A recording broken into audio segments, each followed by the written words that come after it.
video, we are going to check the drop impact resistance of the OnePlus 12R to see if it's good enough for this year. Find out if the build quality is drop friendly.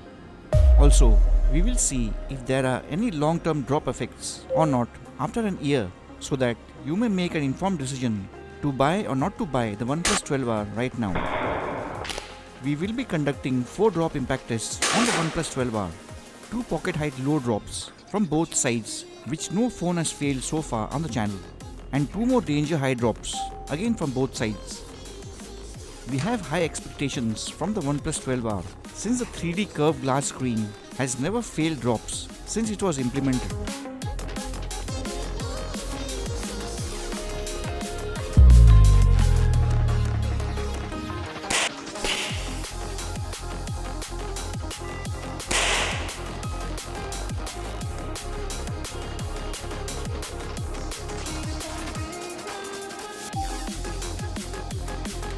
So after 2 low pocket drops, the OnePlus 12R as expected survives without a scratch. Now on to the next 2 high danger drops which you have been waiting for. Will the 3D curved AMOLED display glass and the glass at the back shatter or break? Let's find out.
As of now, there isn't any physical signs of splinters, breaks or shatter on any part of the aluminium glass body, signifying that the OnePlus 12R indeed does have a drop-friendly design.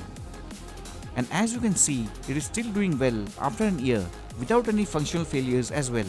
You can definitely go for it even now.